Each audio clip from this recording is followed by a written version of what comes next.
It's all about the money, money, money. Can you do politics without money? Are people motivated to join the political race because of financial gain?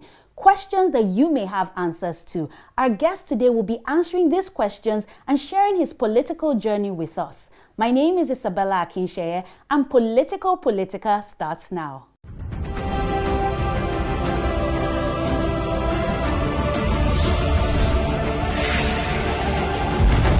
Politico Politica with Isabella Akinseye. You're still tuned in to Politico Politica with me, your host, Isabella Akinseye. Let's meet our guest. He holds a project management certification from Project Management UK. He began his professional career with Pinecone Investment Limited, where he worked as procurement and logistics manager. He later worked as project manager for NYEI Cargo Kaduna and as the business development manager with Sujimoto Construction Limited. He represented Nigeria in 2013 at the African Union Summit for Youth, where he was a youth panelist. He has also served as a special advisor to the immediate past Minister of State for Defense.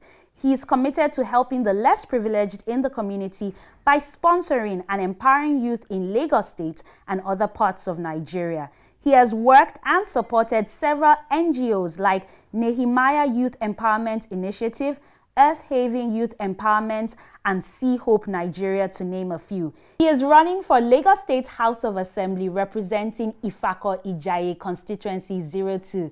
He is Babajide Balogun, popularly known as BB. Welcome, Babajide. Thank you for having me, Isabella. Today we're talking about money politics. Do you think we can really do politics in Nigeria without spending money? Without money, you can't even go into politics.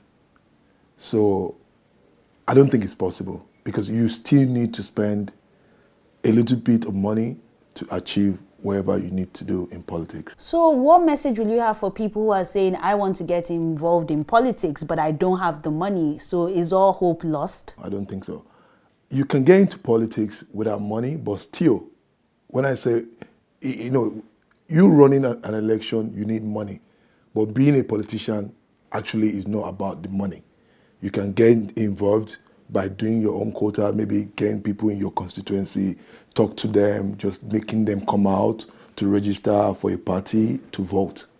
So you have a lot of young people wanting to run, people wanting to go into politics for the first time, and they need money. And some of them don't have the money to fund a political campaign. Then you have the older generation, the money bags, and they're saying, okay, we'll support you, we'll sponsor you, we'll mentor you, we'll be your godfather, your godmother. How much influence should such a person have when that person gets voted in? Well, you said three different things. I'll pick one. Mentorship is the key. That's majorly what you need as a young man. You need to know the ground to step on in politics. Because a lot of us just want to be politicians and you think you can just get into it and, because nowadays, some of we young people have this money to even put in it. But the way politics is a different ball game. You have to understand it. That's why I would say mentorship is very, very, very important.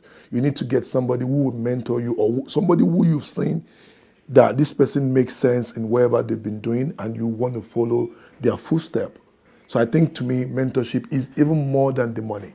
The whole thing about the money will come later. That's later in the sense that when you need to get forms. But as a thing, it's like you're trying to start a business.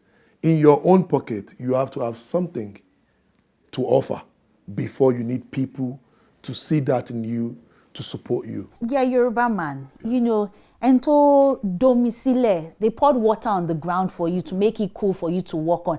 And this person has mentored you with their money and you get into power. What do you owe that person? When you say what do you owe, before you get it, it's just like in Yoruba to say that, or anything, or I want me to onori one ifila. It is you that you want to ask for something. You that need to ask something from the devil. You have to use a long spoon to get it. What I mean is you have to look at who you're getting fundings from. Is this guy waiting for me that when I get into power, he wants something? Yes, most people really need something, but most of this older generation too, they just need the change. They need the right young people, the young people there to pull the change because they can't do it anymore. So it's not really about the position or wherever you're going to give back to them. So, I mean, it now boils down to the person you're getting funding from. Most of them don't really need you to pay them back in money or position. They just need you to do the right thing. So it is left for you to see and seek. And as a politician, in fact, a young politician, you have to be very, very, very truthful because I notice a lot of politicians, the old-time politicians, they are not truthful.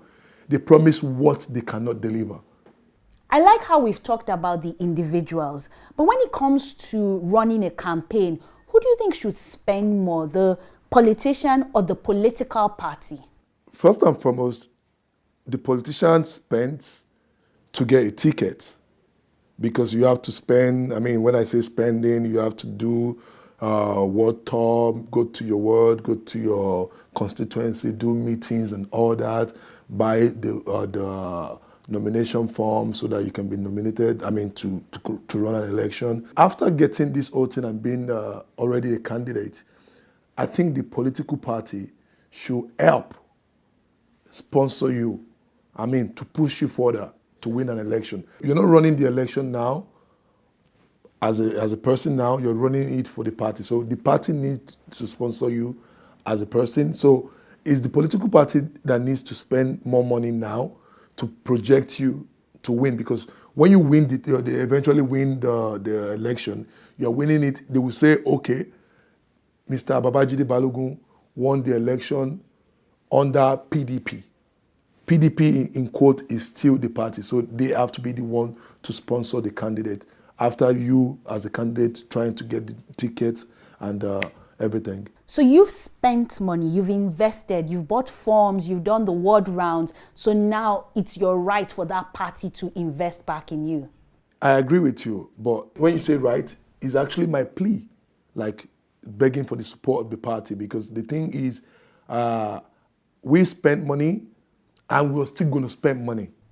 Okay, so do you feel when you're looking to the party for support and for sponsorship and for money, do you feel that this will now affect the decision of which party to join? So I might be a young person and I say, I'm not going to join this party because they don't have the structures, they don't have the money. So I'll only join a party that can sponsor my campaign. Why I joined PDP, I've been in PDP for a while. I mean, for a very long while as a young man. I mean, I'm not one of those youth that say they want to be politicians and they're just sitting down in one place and say, when there's a bill to run for not too young to run, they'll come out.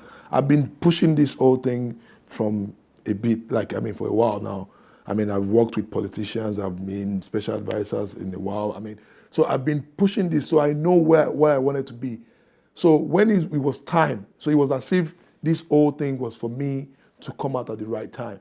And when people were saying, why PDP, why? I said to them, no.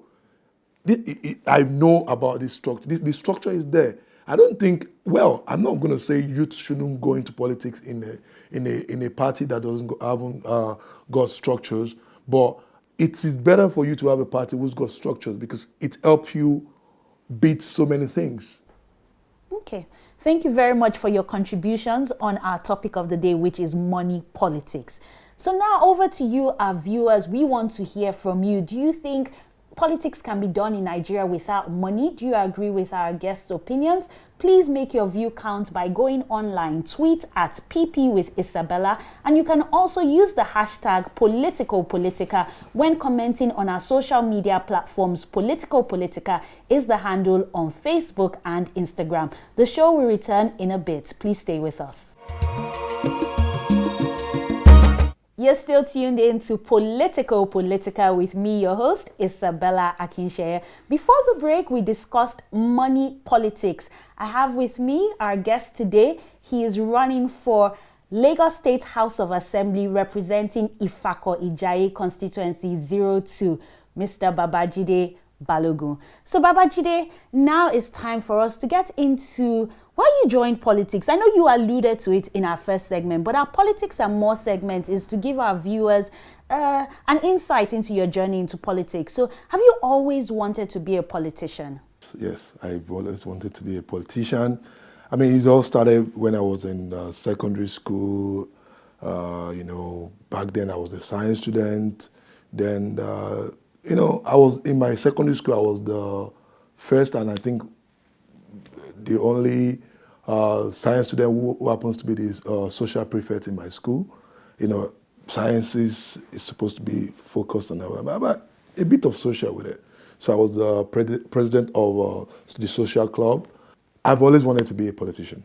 Okay, so doing politics is something that started in school, but what made you actually join the PDP? I was working with a former minister who happens to be in PDP, but before he became a minister, he was in government. So, I was with him for a while. I liked the party.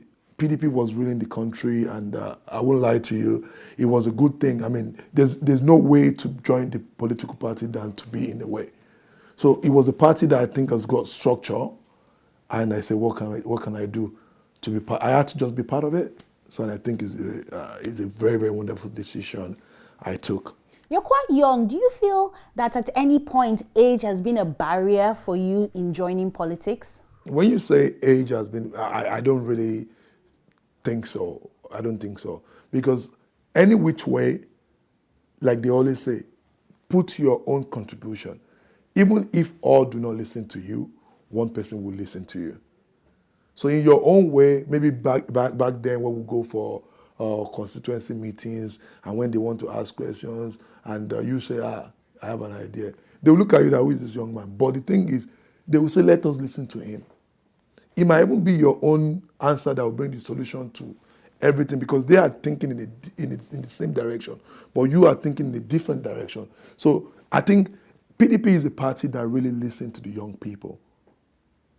And I can tell you, if you check, PDP youth leader, the national youth leader is in his 40s, very, very young man. So, he's a party who listens to young people. Okay, so now you're in the PDP, you've decided to run for elective office. Do you think you should have started maybe at ward level or a councillor or chairman? I see no reason why I can't start. I can even start as a president. But the thing is, I really agree with the grassroots politics. It's something to start. You have to start from somewhere. I see a lot of my friends say they want to run for governor, run for this, run for that. But the thing is, have you got grassroots? Because the thing is, I've worked in the upper, the higher wherever of the party and everything. So, but the thing is, I had to sit down and think that, where am I going to start from? Do I want to run as a rep? I might win, but guess what? Why can't I start from the beginning? The grassroots. So I said, okay, the best way to get into this stuff is I want things to be implemented. Why don't I just be a lawmaker? So that's why I'm running for the state assembly. Okay, and by the grace of God, I move up higher and higher.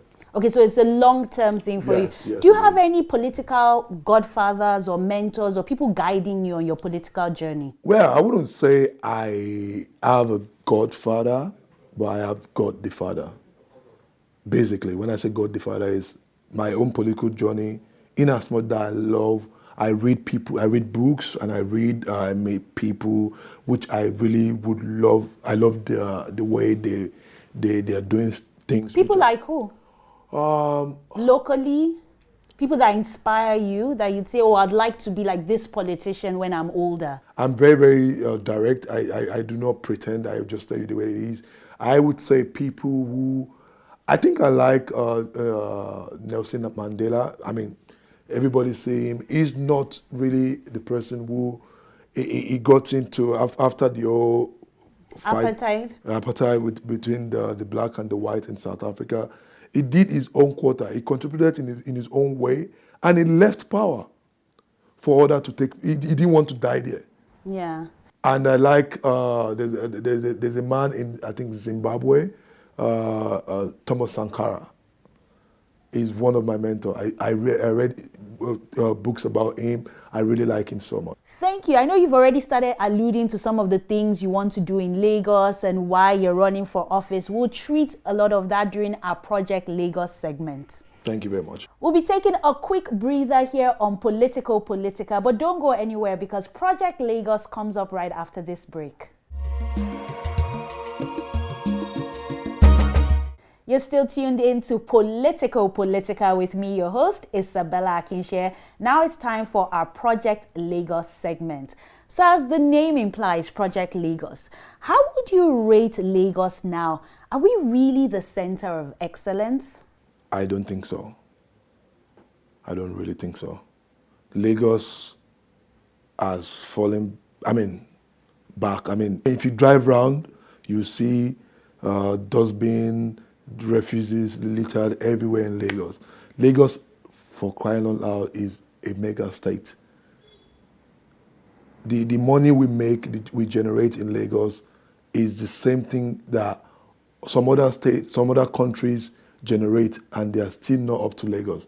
And if you go to these countries, you see that they're doing better. So you've mentioned waste as one of the problems. What are the other problems that you find in Lagos? Well, insecurity is coming back. It's not been safe the way, back then, they said Lagos is very, very secured. As a lawmaker, what I'm going to do is a law that youth should be included in every area of working place. For example, in Lagos, I think this is a Lagos assembly I'm going to, and I believe every multinational company in Lagos should employ people who are Lagosians. At least. When you say Lagosians, I was born in Lagos. I've lived more or less all my life in Lagos. Does that mean I'm a Lagosian or? Well, you pay your tax in Lagos? Yes, I pay my tax in Lagos. I believe you're a Lagosian. So anybody who is resident in Lagos and is paying their taxes, they should be employed by multinationals. I believe so. There are a lot of young graduates out there.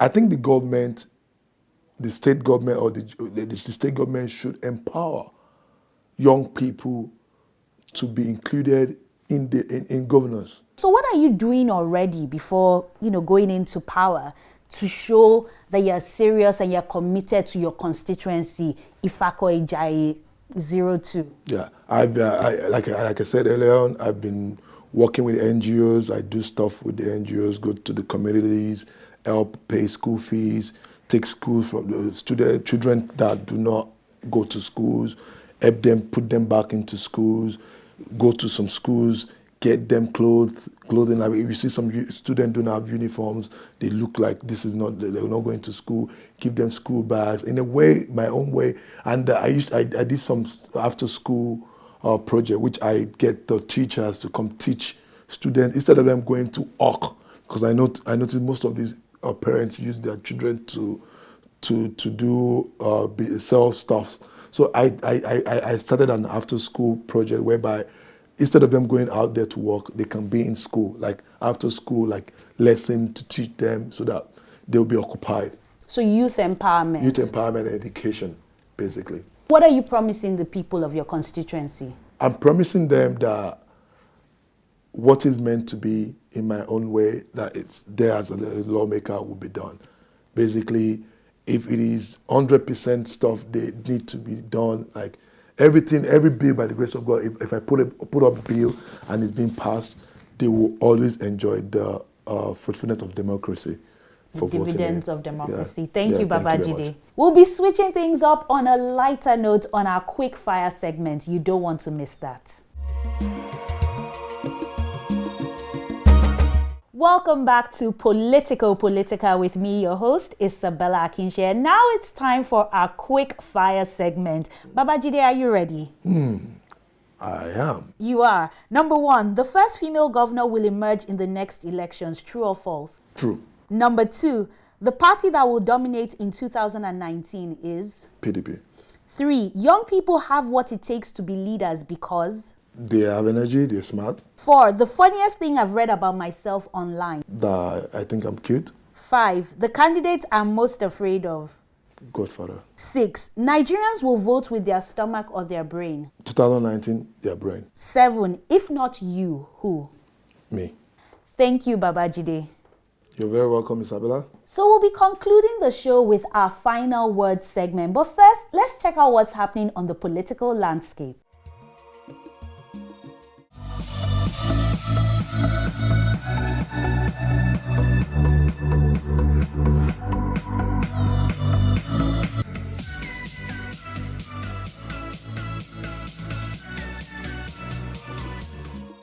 Welcome back to Politico Politica with me, your host, Isabella Akinseye. We'll be wrapping up the show now with our final word segment. So this is where we give our guests one final opportunity to make their voice count. So imagine you have one final breath. What will you say to Nigerians? What will you say to our viewers? Please face your camera and say that. So in 2019, Nigerians are going to vote this time around with their brain. So I ask you all to vote with your brain. Vote for the right candidates. Let's get Nigeria working again. 2019, use your brain and vote for PDP. Thank you very much. Spoken like a true politician, always reminding the electorate who to vote for. Yes. Vote for PDP. Thank you, Babajide. You're very welcome. And that's where we'll be wrapping up today's episode of Politico Politica. My name is Isabella Akinseye, reminding you that politics is indeed for everyone. So play a part and stay woke.